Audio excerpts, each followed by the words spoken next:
प्रिय विद्यार्थियों, स्नातक द्वितीय वर्ष की कक्षा में आज हम प्रमुख देशों की शासन प्रणाली में संयुक्त राज्य अमेरिका की शासन प्रणाली को ले। पिछले कालांशों में मैंने फ्रांस, ब्रिटेन और स्विट्जरलैंड की कुछ प्रमुख विशेषताओं का, उनकी ऐतिहासिक पृष्ठभूमि का उल्लेख किया था। इस क्रम में मैं आज संयुक्त राज्य अमेरिका का वर्णन करना चाहता हूँ। जैसा कि आप जानते हैं,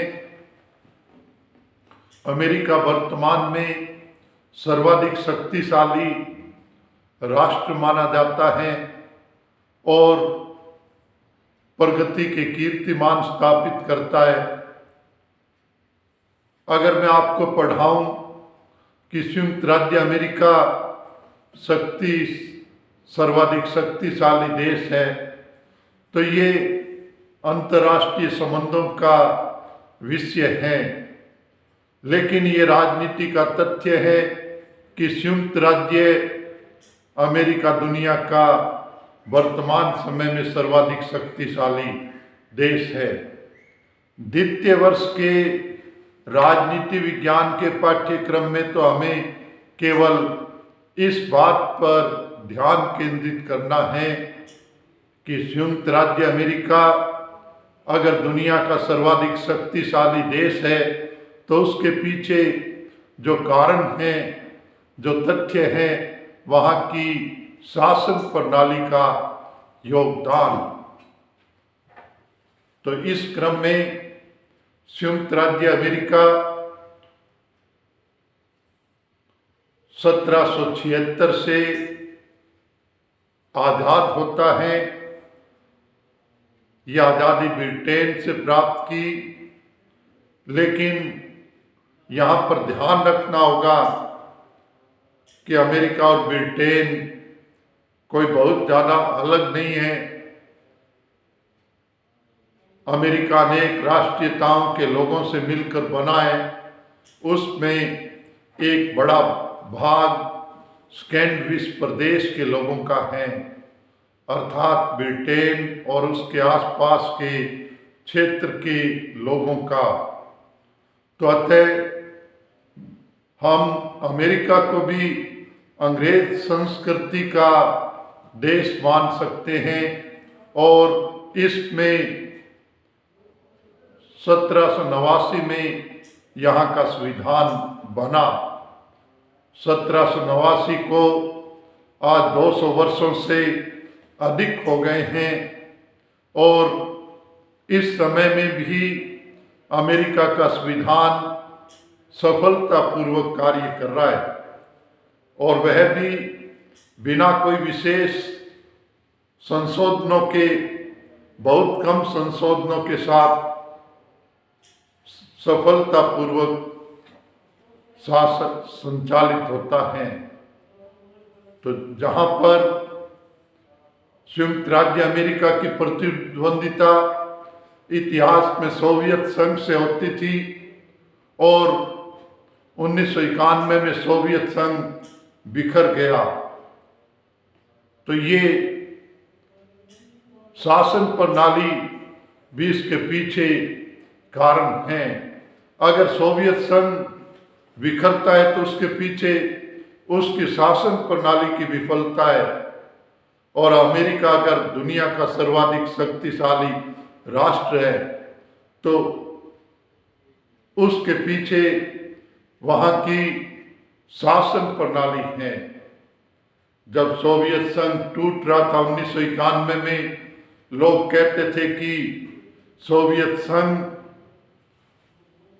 के पास इतने परमाणु हथियार है, इतनी ताकत है, लेकिन उनके बल पर एकता स्थापित नहीं हुई या हथियारों के बल पर किसी राष्ट्र की राजनीतिक व्यवस्था की सफलता संभव नहीं है, बल्कि उसके कुछ विशेष तत्व हैं, विशेष पक्ष हैं और राजनीति विज्ञान के अध्ययन में आपको यही समझाने का प्रयास है।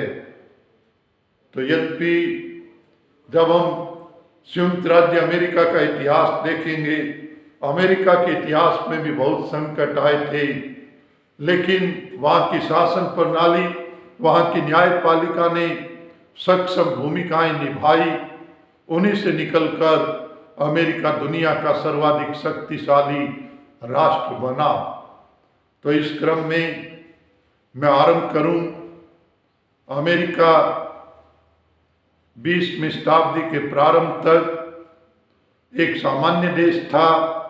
प्रथम और द्वितीय महायुद्ध अमेरिका के लिए वरदान बनकर आए और अमेरिका की शक्तिशाली भूमिका की शुरुआत होती है। तो यहाँ पर इस पृष्ठभूमि को ध्यान में रखते हुए हमें देखना है कि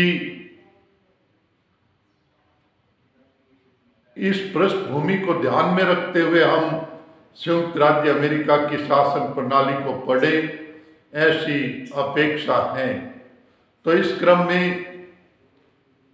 में मैं कहना चाहता हूं कि अमेरिका की जो प्रमुखतम विशेषता है वो अध्यक्षात्मक शैली के लोकतंत्र की है, अर्थात एक व्यक्ति की प्रधानता पर आधारित लोकतंत्र।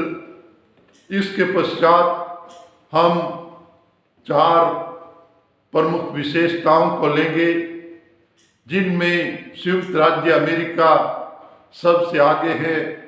किसी भी देश की राजनीतिक व्यवस्था इन क्षेत्रों में संयुक्त राज्य अमेरिका का मुकाबला नहीं कर पाती। इनमें प्रथम है संघात्मक व्यवस्था।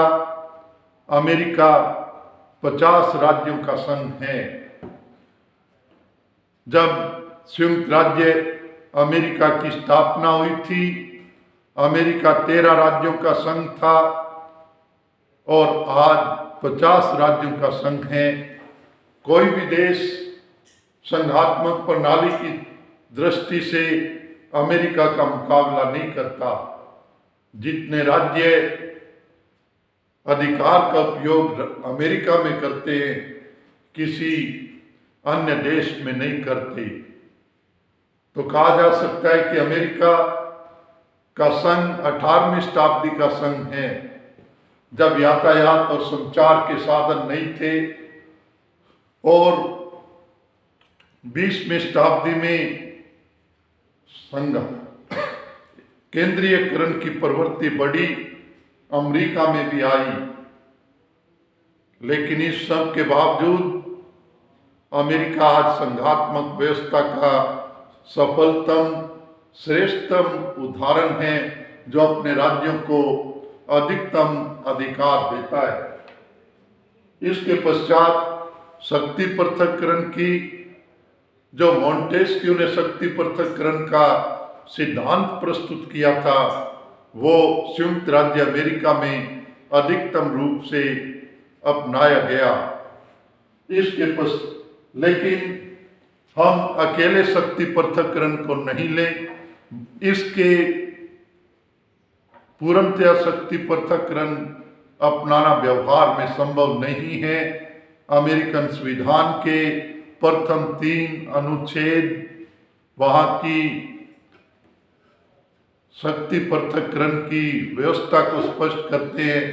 प्रथम 3 अनुच्छेदों में वहाँ की तीनों अंगों का ही वर्णन है, लेकिन सरकार के तीनों अंग बिल्कुल अलग अलग नहीं चल सकते।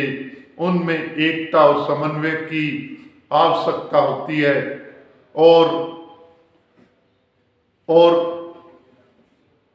इसके लिए नियंत्रण और संतुलन, theory of check and balance, इसे हिंदी में अवरोध और संतुलन का भी नाम दिया जाता है। नियंत्रण और संतुलन ये हिंदी में 2 शब्द हैं। इनको हम आगे विस्तार पूर्वक देखेंगे, लेकिन इस प्रारंभिक अवसर पर मैं आपको ध्यान दिलाना चाहता हूं कि ये महत्वपूर्ण तथ्य हैं आप भी अपने स्तर पर इनको देखने और समझने का प्रयास करें। और जब हम संयुक्त राज्य अमेरिका की शासन प्रणाली को पढ़ेंगे तो हम इनकी पूरे विस्तार से चर्चा करेंगे। इसके पश्चात न्यायपालिका की स्वतंत्रता और निष्पक्षता में संयुक्त राज्य अमेरिका सर्वोच्च कीर्तिमान स्थापित करता है। इसी के साथ न्यायिक पुनरावलोकन के क्षेत्र में भी संयुक्त राज्य अमेरिका सर्वाधिक श्रेष्ठ उदाहरण प्रस्तुत करता है। न्यायिक पुनरावलोकन अवरोध और संतुलन का भी भाग है। न्यायिक पुनरावलोकन अंतर्निहित शक्ति मानी जाती है, अर्थात संविधान में स्पष्ट रूप से न्यायिक पुनरावलोकन शब्द तो नहीं आया है, लेकिन आज जो सिद्धांत रूप में न्यायिक पुनरावलोकन शब्द है उसकी भावना अमेरिकन संविधान में निहित है। और अमेरिका के इतिहास में न्यायपालिका की भूमिका, न्यायिक पुनरावलोकन की शक्ति, इन दोनों का विशेष महत्व है। अमेरिका के इतिहास में भी दो पक्ष हैं। एक तो जब अमेरिका की एकता पर संकट आए तो न्यायपालिका ने आगे बढ़कर उनका मुकाबला किया, अमेरिकन संघात्मक व्यवस्था की रक्षा की। दूसरे, संयुक्त राज्य अमेरिका का संविधान सबसे छोटा संविधान है, तो उस छोटेपन की कमी को भी न्यायपालिका ने पूर्ण किया। उसकी बड़ी व्याख्याएं प्रस्तुत की, बदलती हुई परिस्थितियों के अनुसार व्याख्या की, जिसके कारण आज अमेरिका का संविधान 20वीं शताब्दी में 21वीं शताब्दी में भी सफलतापूर्वक कार्य कर रहा है। और भी बहुत सारी विशेषताएं हैं, लेकिन आज के लेक्चर को मैं केवल यहीं तक सीमित रखना चाहता हूं। अगर अमेरिका प्रगति के कीर्तिमान स्थापित करता है तो वहाँ की शासन प्रणाली उसका एक महत्वपूर्ण कारण है, और उसके पीछे अध्यक्षात्मक व्यवस्था, अध्यक्षात्मक शैली का लोकतंत्र, वहाँ की संघात्मक व्यवस्था, वहाँ का शक्ति पृथक्करण, न्यायपालिका की स्वतंत्रता और निष्पक्षता, न्यायिक पुनरावलोकन, ये वो तथ्य हैं जो अमेरिका की शासन व्यवस्था को व्यवहारिकता में सफलता और अमेरिकन राष्ट्र को प्रगति के रास्ते पर ले जाते हैं। भारत की राजनीतिक व्यवस्था को आपने संचालित करना है। इसके लिए आवश्यकता है कि इन चारों पांचों बिंदुओं को जो अमेरिका की शासन प्रणाली को सफल बनाते हैं को आप अच्छी तरह समझने का प्रयास करेंगे। धन्यवाद।